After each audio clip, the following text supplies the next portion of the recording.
अब हम लोग क्वेश्चन नंबर 2 को देखते हैं। क्वेश्चन नंबर 2 में कहा गया कि सही विकल्प चुनिए और अपने विकल्प का औचित्य दीजिए। मतलब आपको सवाल को सॉल्व करना है और ऑप्शन में टिक मारना है, बस कुछ ये औचित्य पोचित्य नहीं करना है।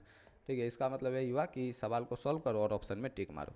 तो देखो इसके लिए हम क्या करते हैं ना, ठीक है, कि यहीं पर ये जो क्वेश्चन का ये हम फोटो लेके यहाँ पर आपको लाए हुए हैं टेक्नोलॉजी का फ़ायदा उठाते हुए।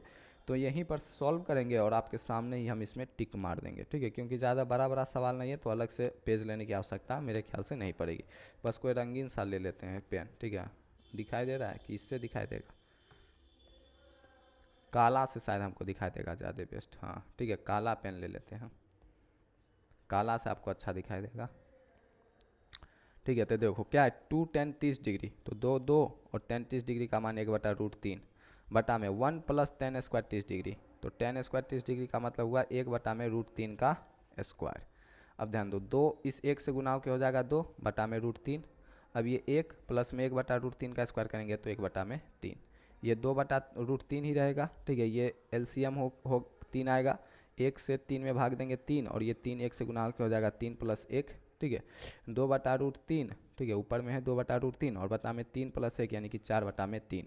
अब हड़बड़ाना नहीं। ठीक है, ये ध्यान दो, ये जो √3 है, ठीक है, ये नीचे इस 4 से गुना हो जाएगा और ये जो 3 है ऊपर में जाके इस 2 से गुना हो जाएगा। तो ऊपर में सीन हो जाएगा 2 × 3 और नीचे में सीन हो जाएगा √3 × 4। अब ध्यान दो, कोई भी संख्या जैसे लिखा हुआ है 3, इस 3 का मतलब हुआ √3 × √3, क्योंकि √3 × √3 करेंगे तो रूट कैंसिल हो जाएगा। मालूम है ना, रूट की 2 बार गुना होती है तो क्या हो जाता है, कैंसिल हो जाता है। √a करेंगे तो रूट कैंसिल होकर a आ जाएगा। √3 × √3 करेंगे तो ये रूट कैंसिल होकर 3 आ जाएगा। तो ये जो 3 है इसको हम √3 × √3 लिख सकते हैं। ठीक है, 2 से पहले इसको काट दो 2 बार में, और ये जो √3 है इसको √3 × √3 लिख दो और बटा में ये √3 और गुना में 2। एक √3 से एक √3 कैंसिल हो जाएगा और आंसर आ जाएगा √3/2। यानी कि जब इसको हम सॉल्व किए, ठीक है, इसको हम ये सब मिटा देते हैं अब।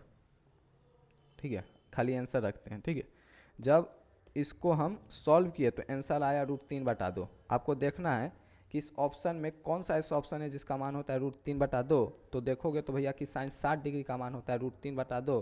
तो इसका फाइनल आंसर हो जाएगा साइन 60 डिग्री, क्योंकि इसका भी मान √3/2 और इसका भी मान √3/2। ठीक है, इसको सॉल्व किए तो क्या आया √3/2। तो ऐसा ऑप्शन देखेंगे जिसका मान √3/2 हो तो वो वही है साइन 60 डिग्री, यानी कि इसका आंसर क्या हो जाएगा साइन 60 डिग्री। ठीक है, तो यहाँ पर टिक मार देना साइन 60 डिग्री। अब यहीं पर हम इसको सॉल्व कर लेते हैं। ठीक है, इसको यहाँ पर ले लेते हैं 1 - tan स्क्वायर 45 डिग्री। तो tan 45 डिग्री का मान 1 होता है यानी कि 1 का स्क्वायर, और बटा में 1 + tan 45 डिग्री यानी कि 1 का स्क्वायर। तो 1 - 1 का स्क्वायर 1 हो जाएगा, बटा में 1 + 1 का स्क्वायर 1 हो जाएगा। 1 - 1 0 और नीचा में 2 बताए, तो जब ऊपर 0 बनता है तो ओवरऑल आंसर 0 हो जाता है। यानी कि एक ऐसा ऑप्शन लेंगे जिसका मान अच्छा 0 ऑप्शन में ही है। ठीक है, तो मान लेने की आवश्यकता नहीं, इसका आंसर डी ऐसे ही हो जाएगा। ठीक है, इसका आंसर क्या हो जाएगा, डी ऐसे ही हो जाएगा। तो इस तरीके क्वेश्चन नंबर 2 भी आपका हो गया। अब इसी में देख लेते हैं क्वेश्चन नंबर 3।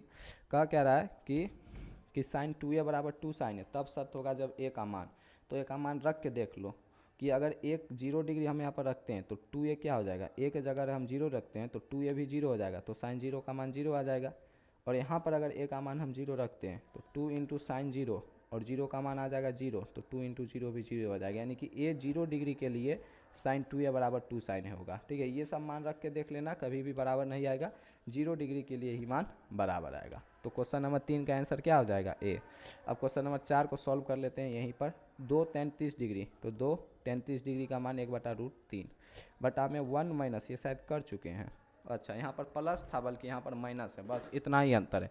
क्वेश्चन नंबर 1 और क्वेश्चन नंबर 4 में इतना ही अंतर है कि यहाँ प्लस था यहाँ माइनस है। कोई नहीं, कर लेते हैं। tan स्क्वायर 45 डिग्री यानी tan 30 degree, tan square 30 degree यानी कि tan 30 डिग्री का मान 1/√3, 1/√3 का स्क्वायर।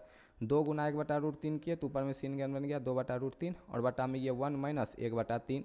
ठीक है, बटा ऊपर में 2√3 रहेगा, ये 3 1 से गुना होकर 3 हो जाएगा और 3 - 1 ये आ जाएगा यहाँ पर 2/3।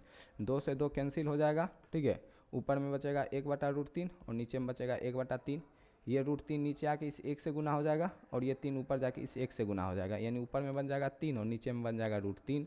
ठीक है, ये जो 3 है ये √3 इसको √3 बार में काट देगा। ठीक है, नहीं समझ में आया तो समझो, 3/√3 है, इस 3 को हम क्या लिख सकते हैं, √3 × √3 बोलेंगे भैया, बिल्कुल लिख सकते हैं। और नीचे में √3 है ही, एक √3 से एक √3 कैंसिल हो जाएगा, तो आंसर क्या आएगा, 3 आएगा। यानी एक ऐसा ऑप्शन देखना है जिसका मान √3 होता है, तो वह है tan 60 डिग्री जिसका मान √3 होता है। यानी कि क्वेश्चन नंबर 2 का आंसर आ जाएगा ऑप्शन नंबर सी। ठीक है, क्वेश्चन नंबर 2 का ऑप्शन क्या आ जाएगा? Option number C. क्यों? सॉल्व करने पर √3 आया और tan 60 डिग्री का मान ही √3 होता है, तो इसका आंसर क्या हो जाएगा? ऑप्शन नंबर सी इसका आंसर हो जाएगा। इस तरीके क्वेश्चन नंबर 2 भी आपका कंप्लीट हो गया।